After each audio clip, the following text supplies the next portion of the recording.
Assalamualaikum warahmatullahi wabarakatuh. Halo semuanya. Kenalin, nama saya Radri Chandra Agustin dari kelas 11 Manajemen Perkantoran 1, absen 25.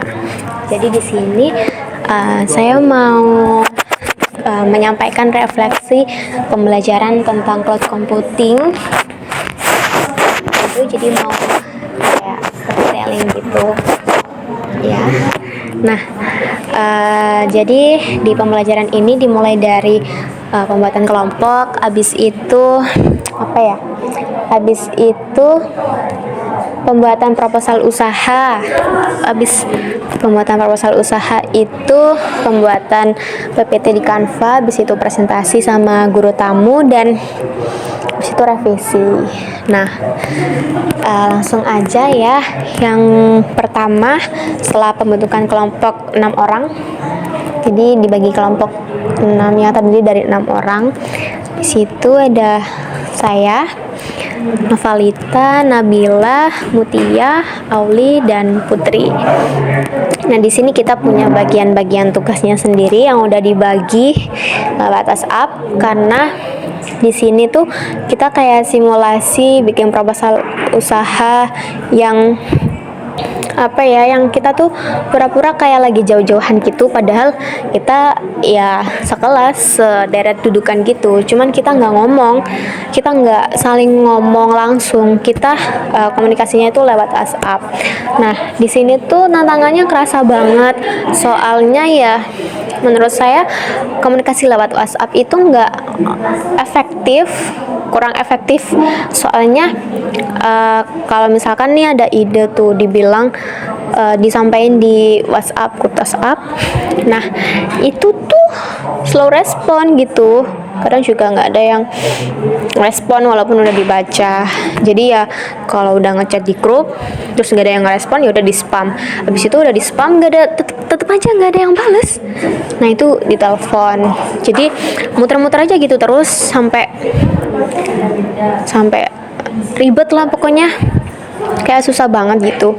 Nah, terus dari situ ya, dari kolaborasi ini itu saya belajar kalau mengerjakan apapun secara virtual, bareng-bareng secara virtual, jauh-jauhan, itu komunikasi itu nomor satu.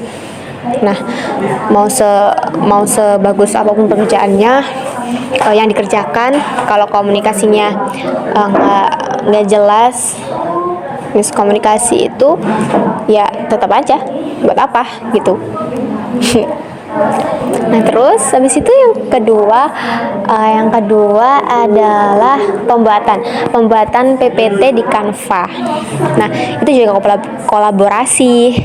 Kita bikin PPT ya seolah-olah kita lagi jauh-jauhan. Jadi kita kalau misalkan ada satu slide nih, oh ya, sebelum itu kita tuh ngobrolin di grup kayak bagian ini siapa, slide ini siapa, yang bahas materi ini siapa gitu.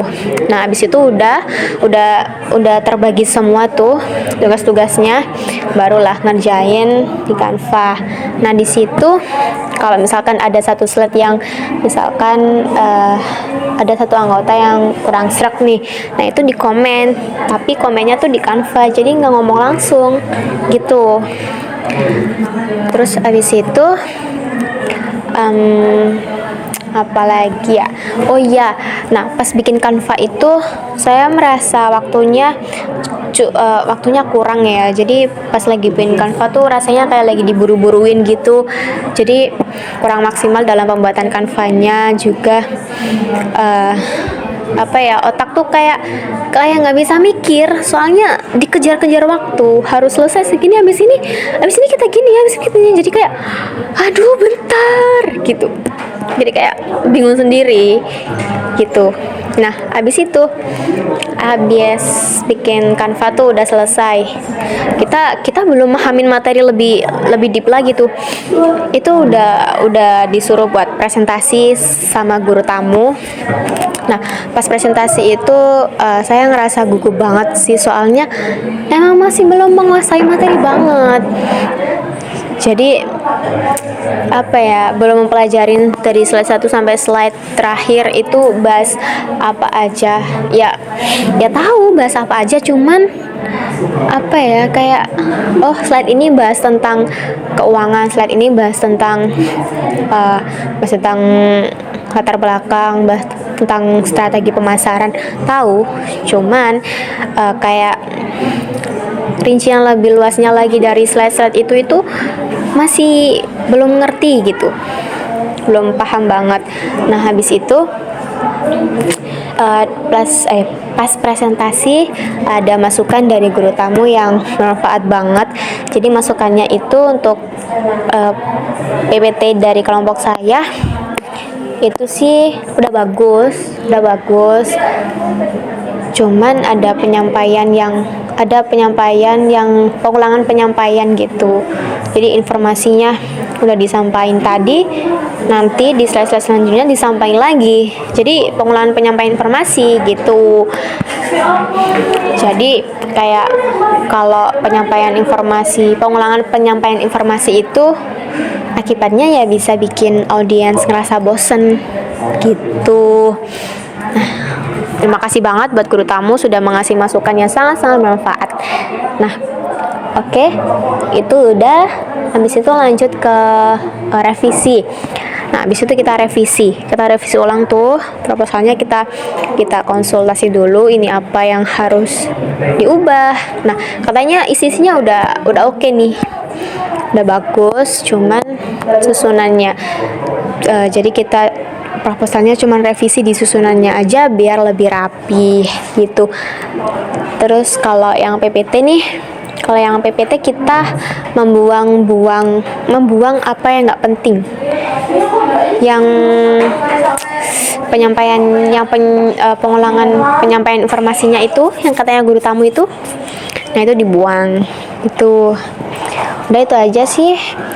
Terus habis itu udah selesai revisinya, kita ngeprint proposal, kita ngeprint PPT-nya juga. Habis itu udah kan, terus yang kemarin itu kita presentasi ulang PPT-nya yang udah direvisi.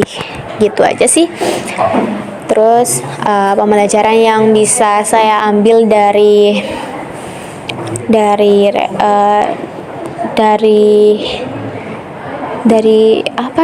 pembelajaran cloud computing ini, yang pertama, komunikasi itu penting banget ya. Jadi komunikasinya itu harus sejalan gitu.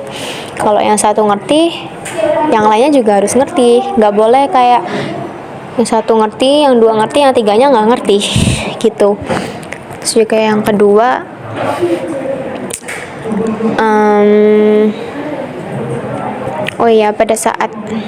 pada saat kayak ngerjain sesuatu, terus kita tahu kalau waktunya itu mepet, kita tuh harus pinter-pinter membagi waktu sih. Maksudnya kayak kita jangan sampai teralihkan sama waktu yang singkat. Jadi kayak kenapa bisa merasa brain fog gitu, nggak bisa mikir jernih, nggak ada ide, itu karena yang di pikiran kita itu teralihkan sama waktunya tinggal segini, udah singkat banget, ini nggak bisa gitu. Itu yang bikin kita nggak bisa mikir jernih, nggak bisa nemuin ide kayak gitu. Terus juga yang ketiga, yang terakhir, saya belajar dari kalau yang presentasi terus di komentar itu. Nah, dari situ saya belajar bahwa kalau kita dikomentari seseorang itu bukan bentuk untuk mempermalukan kita, untuk menghina kita, tapi itu adalah bentuk untuk membuat kita lebih baik lagi ke depannya. Jadi seperti itu. Jadi kalau dikritik sama orang tuh jangan merasa rendah diri, jangan merasa kayak tersakiti banget. Karena kita juga wajar dong ngelakuin kesalahan, ya kan? Terus juga apalagi ini tuh masih belajar gitu. Jadi jangan merasa terhina kalau dikritik. Itu adalah proses kita lebih itu adalah proses kita bangkit ke depannya menjadi lebih baik lagi gitu. Udah sih gitu aja. Thank you for your listening. Sekian dari saya, mohon maaf bila ada kesalahan. Wassalamualaikum warahmatullahi wabarakatuh. Dadah semuanya.